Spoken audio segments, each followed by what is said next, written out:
Okay, guys, this is you. This is CEO YouTube interview with the CEO YouTube. Tell you he's gonna give you honestly his take on YouTube. He's the CEO and owner of YouTube, so he should know. You're gonna learn a lot of things that you think you know are not the real case. So this reaction video is on an interview with the CEO. He's gonna tell you a lot of things that you thought wasn't true. That was true. It's just people are just saying what they want to say. But now we got the person that owns it and the creator of it talking about YouTube. So let's, without further ado, let's watch what he got to say. Some of the hints you might pick up on. Welcome to San Bruno, California, global headquarters to one of the most YouTube launched in 2005 with a simple video of a guy at the zoo. He's one of the original co-founders. And that's pretty much all there is to say. It quickly became a central hub for users to upload and share videos online. Daddy bit me. Now, YouTube is an entertainment colossus that's even bigger than Netflix. YouTube, which is owned by Google, has grown into a one-stop shop for your favorite creators. News highlights, TV shows, movies, and even sports games. For the past 15 years, Neil Mohan has had a ringside seat to the transformation. Hello. Hey, Emily. Welcome to YouTube. Mohan was one of the pioneers of internet advertising, a top executive at DoubleClick, the display ad juggernaut that Google bought in the early days of search. He went on to lead a chunk of Google's massive ad business. He's so valuable that Google reportedly paid him $100 million in stock not to leave. In 2015, he crossed the hallway to become YouTube's chief product officer, making him the point person for everything from developing new products and features to keeping users safe. He took the reins for the top job from Susan Wojcicki in 2023. I've been working with YouTube even before either I or YouTube were part of Google, when it was above Pizza Parlor right down the street here in San Mateo. And so I have really seen that journey really kind of from me at the zoo to what it's become today. Now, as CEO, he's tasked with taking the video platform to new heights and tackling. See what I'm saying, guys? This is the CEO. He started in the beginning, man. He knows the breakdown. So understand who you're getting your information from. One of the creators of YouTube. Still, Google owns it now, but still, he's the top director, chief director of development in certain areas of it. So it's amazing to see. So listen to the points that's coming about. Its biggest problems: hate, misinformation, its impact on kids, all while dealing with the unprecedented challenges of AI and keeping the world's largest creator economy afloat.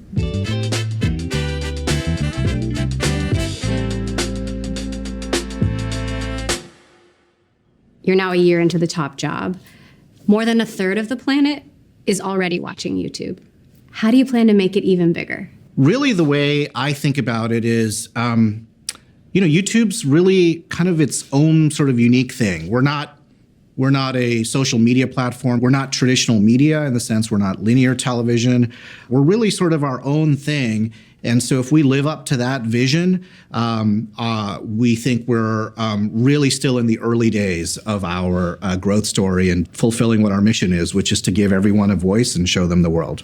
Based on Nielsen's latest data, YouTube is now by far the biggest streamer in the world. See right there. Do you hear that? Now that should wash out a lot of this stuff that's on YouTube. People trying to hustle. I'm not against nobody. That's what they want to use their YouTube platform for. But it's really, I noticed that he said it's all about giving everybody a voice. Your voice. It's back to the original concept of YouTube. He's trying to keep it in that space.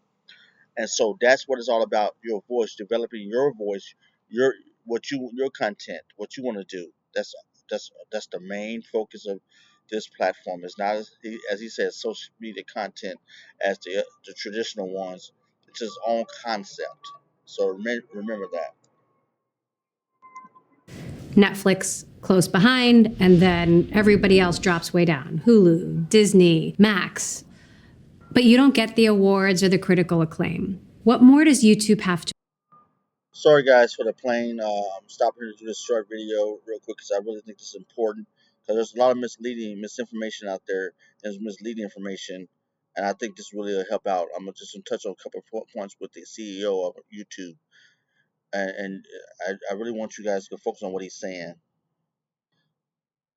to prove? I do think that YouTube is getting recognized as that platform on television screens. We just surpassed 1 billion hours of watch time on living room screens. And you mentioned the Nielsen ratings. That is certainly something that when I speak to our advertising partners, the brands that look to build connections with consumers on our platform, they recognize that. And they see it as a place not just of this broad reach, the #1 streaming platform here in the US, but also reach that is engaged. And from a brand's perspective, that is something that they are really recognizing. Like I said, it's still the early days of our journey, but I do start to hear that more and more from our partners. YouTube is printing money for Google, as I understand it, upwards of $15 billion a year. Where will the future revenue growth come from? Talk to us about that strategy and how it will play in. If you think about YouTube today compared to what YouTube was 5 years ago or certainly 10 years ago, there are an order of magnitude more creators on our platform. We have a breadth of monetization offerings to support this creator economy, not just ads, but subscription business. That was the $15 billion subscription business across all of Google, but also direct to fan funding, like channel memberships and things like that. So there's an enormous amount of scale and complexity in the ecosystem that requires us to rethink how we're going to support that creator ecosystem. In this video, See right there, guys. Discover a journey where no two moments are like the next, where every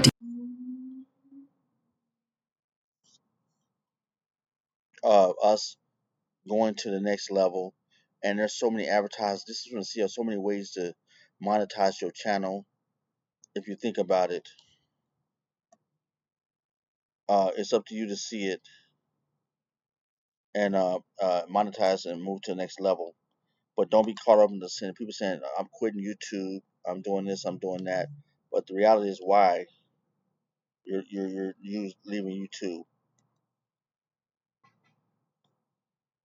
how much money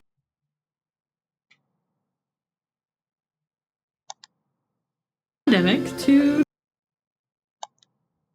Is the same, which is to make our creators successful on our platform in two dimensions, in terms of building an audience, but also being able to earn a sustainable living from our platform. Google's ad business is a monster, thanks in part to you. I mean, you obviously came in and DoubleClick in the early days, and your roots are in the ad business. But also, it's stirred controversy about privacy and tracking. What are some of the lessons that you've taken from that you're applying to YouTube? What we are building for all of us as users of the platform, because ultimately it is that connection between fans and viewers and creators that is what's ultimately attractive to advertisers. So if you're not focused on that connection between creators and fans, everything that you're doing from an advertiser standpoint is sort of moot. So that's the first thing. The second is that monetization, building advertising products, and therefore being able to monetize all this amazing content on YouTube is a long-term game. We're going through that journey, for example, right now in terms of Shorts monetization and actually making Shorts a platform that is not just a great place to build an audience, but to also build a business. So you've been at Google for 15 years. You joined when YouTube was best known for cat videos, and now you're carrying the Super Bowl. Like, did you ever imagine YouTube would be carrying the Super Bowl? Did you hear what he just said? He's actually advertising is a major form. They start monetizing on a different level with advertisement for Shorts now.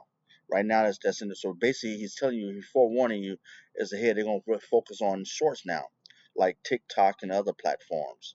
But right now, everything's monetized under the long form videos out on YouTube, and also the, if you think about the cornerstone of YouTube, one of the cornerstones of YouTube is advertisements. That's how you generate revenue. So you get different type of advertisers on your platform. So yeah, remember that key point. He's giving you key nuggets, golden nuggets right here. If you just listen, and this is from the CEO. Forget me and everybody else talking out here on YouTube. This is the CEO just really putting this information out there. So just listen. I'm gonna give you one more, and I'm gonna have to cut this short. I've always felt that YouTube is a great place for fans. I happen to be a huge sports fan myself. And so really since almost the very early days of YouTube, it's been a place where I personally was consuming highlights and more in-depth interviews and things like that. We just concluded season 1 of NFL Sunday Ticket on YouTube. And it really brought together, I think, kind of 2 or 3 really key things that are unique to YouTube about that live sports experience, like ease of use, great features, so product innovation, and most importantly, I would say actually bringing together creators and that live sports content all in one place, especially for young people. See, I didn't know that much. I thought about it, but I remember one of my videos did get a lot of hits when I talked about sports. I didn't think about that. I like sports, but I haven't did no videos on sports. I'm gonna remember that. That's what I'm gonna remember. See, that's a nugget right there for me as a content creator. I love sports. I went to Texas A&M, went to University of Washington, went to Evergreen State College. There was all types of sports: track, field, basketball, football, and it's very a great platform. I can make so many videos on. I went to so many games, didn't record nothing. Stupid. But I learned. I'm learning, and this is from the CEO mouth. I just got some from a nugget from the CEO. You might think it's simple, but I look at my videos. You'll see I was following some other YouTube content creators and what they were saying for new YouTube content creators, and took some of the information and I move on from that. But now I'm getting it directly from the CEO's mouth. Let's check that out. All right, and here's our living room lab. Awesome. The living room at the office. Indeed, yes. So do you just sneak in here and check sports I do. scores? Yes. The multi-view probably helps you. Yeah, it is a very popular feature in our household, not just for football, but really every sport. So you've talked about how the living room is the next frontier for YouTube. What do you mean by that? Our top creators have grown their watch time on living room screens by something on the order of 400% in the last a couple years or so. And so we're seeing enormous growth, and it really comes down to the fact that people come home, they sit down on their couch, and they turn on YouTube and they want to consume all the content that they know and love on it. Everything from, could be like a 15-hour live stream to a 15-minute, favorite video from one of their favorite creators to shorts. So in my house, for my kids, YouTube is their first screen. Yeah. It almost does feel, though, like you're trying to be the first and the second screen. Can you win at both? Yeah. Of course, the context is different. The way that you control it is different, but the use cases that they're looking for are the same. So it could be watching your favorite creator, like we have Michelle Carre here. She likes to do these sort of very in-depth. He's giving more explanation about what's going on with that, but did you get the nugget? I'm pausing on these nuggets. He said there's a lot of people that sit on and consume at their homes YouTube. The interviewer just said her children first thing to watch YouTube. So now you got kids. Think about what you can make videos around what kids like at home, and think about what parents, fathers, and mothers like after they get home. What's that? Cooking. Come on, she got to cook dinner for her family. And the man, what he likes, sports. So there you go. There's 3. That's just affirming what he said earlier. They come on, they want to watch the highlights. If you got a quality highlight, you got something exciting to talk about, better than a sport analyst, you'd be amazed at what you can do. So it's amazing what's going on. I caught that nugget. I hope you caught that. Quite highly produced documentary-style videos. By the way, she shot this in 4K. So lots of creators obviously. Oh my gosh. And she was in there for... Yeah.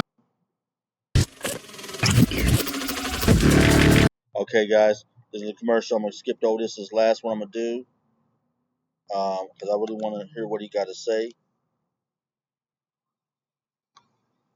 In our YPP program, so that is lots of millions of creators literally earning a living on our platform. Most of that is generated through advertising. Advertising is our primary business, but increasingly our SVOD business, our subscriptions business, of which there's two flavors, has grown to be a very meaningful part of our business as well. And so that's YouTube Music and Premium is in that number as well, but we also obviously have a YouTube TV subscription business. And then the third bucket that also gives creators choice in terms of how they earn a living on our platform is something that we call fan funding. And that is the ability to earn revenue directly from your fans. And so it's really all three of those buckets, AVOD, SVOD, and fan funding, direct to consumer, that generate revenue for our creators. And it's paying off, or time will tell? I mean, our business is successful when our creators' business is successful. And so we are really pleased with the size of the creator economy. But I remind our teams every day that we're still in the very early journey of what this could grow and become. Now, Did you hear that? That he's in the beginning phase. So right now, YouTube came in 2005, so it's 25. So it's 20 years in the business, 2025 right now. So it's 20 years going through its process. I'm in it now. I've been in it since 2014, 15. So it's been breaking over 10 years, half of his existence. I'm focused this year because I was in college and everything previously. But you hear what he said. He gave you 3 channels of advertisement, how you could monetize your channel and make revenue from YouTube as a content creator. Now that's directly from the CEO mouth. That's your one final thing, and I'm a freeze this. YouTube's algorithm can make or break a creator's future. Take us inside the black box just a little. How does it work and why does it change all the time? Well, the simplest way to think about the recommendations that you see in your See, guys, pause right there. I'm sorry, I had to. It might be chopped up, but this where I got away from all the people telling me about the algorithm and everything. But watch how the CEO explains it. Watch how he literally explains that it's not, but the algorithm is not the algorithm as you think. It's the people that watch, the fans that watch your material, your content. It ain't the algorithm. You are the algorithm. So I was misled. I could honestly, but when I watched this video and I seen it, I want to react to this video. That's why I'm reacting to it right now and leaving this out there. Listen what he says about this so-called mystical dark algorithm, as she stated, the interviewer. Listen what the CEO says. feed, whether it's the home feed or on the watch page, it is really a reflection of your interests as a viewer. And so when it's changing in the sense of reflecting back your interests or your personalized history of what you are watching on our platform. And that is the simplest way that I can really describe. So it's our fault the algorithm keeps changing. Well, because our interests as viewers continues to change. Now, obviously, we are also trying to continue to improve that experience for our viewers and help creators get discovered. And so we're not sitting still there. There's an enormous amount of innovation. AI is such a buzzword in our industry today, but one of the areas where we've been investing very heavily in AI for, around a decade is actually in those recommendations that you see when you open up the YouTube app. Did you hear what he just said? I'm going to end on this. He stated it's about the people, the viewers that's watching your video. You can have 800,000 views. Now, I got that clearly. People got a million views, 800,000, 500, 400,000 people that's subscribers. But if the subscribers are not looking at your video, if they decide to look at other things and you're not going there, you're not on top of, let's say you're in the gardening and you got all these subscribers that went to your gardening, 100-some thousand subscribers, but they move away from gardening and you notice the trend, your numbers going down, viewership is going down, you notice the trend, it's because it ain't the algorithm, it's their viewerships. They're not interested anymore as they was previously. Now, if you go find and do something else, if you get on YouTube and research, this is the business side of it, I would say. This is when you got to, if you see your numbers going down, that means you got to go into other areas, find other things in content creation, other focal points to make it happen to continue moving forward, or your channel going to die down because of the viewership. They're not interested anymore. I'm in on that because I think that's the best important thing to understand, and that's what a lot of people don't look at is that point.